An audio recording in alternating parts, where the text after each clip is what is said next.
Confidence continues to grow that there will be a very large and impactful winter storm across much of the country late this week. It's going to start out in Oklahoma and Texas, where winter storm watches have already been issued. We are likely going to see numerous watches extended farther east, likely starting either tomorrow or on Thursday, and that's very likely going to include us here in South Carolina.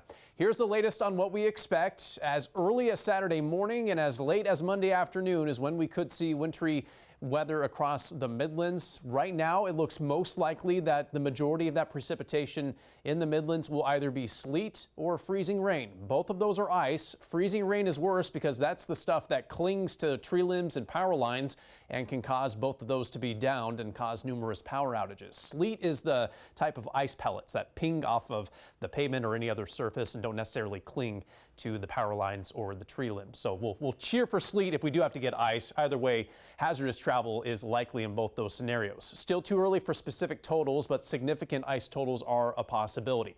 I'm going to walk you through the worst case scenario and the best case scenario for us here in South Carolina. This is the worst case scenario. A long duration ice storm begins on Saturday, maybe some snow for the northern part of the state, but primarily ice wherever you see purple on this map, and it will be ice for an extended period of time because temperatures will likely be consistently below freezing from late day Saturday all through Sunday night, possibly into much of Monday as well. Again, perhaps some regular old rain in the low country, but for most of the Midlands, it could be a long duration of either freezing rain or sleet that may not let up until Monday. It would be reminiscent of the winter storm we had back in 2014 that caused hundreds of thousands of power outages. Again, that's the worst case scenario, but that is a real possibility.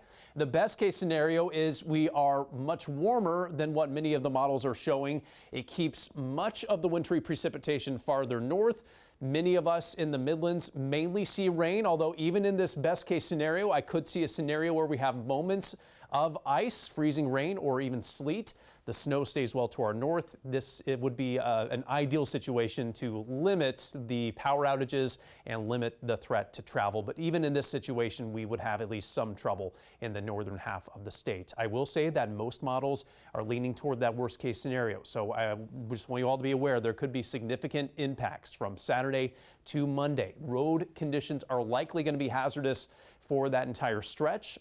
The best chance at freezing rain or sleet is going to be from Saturday evening all the way through early on Monday. There could be some pockets of snow early and late in the event, but we're primarily likely going to have ice here locally, and that very well could cause us some huge problems. Again, weather warned days in place Saturday, Sunday, and Monday for that potential of some hazardous weather here across the Midlands.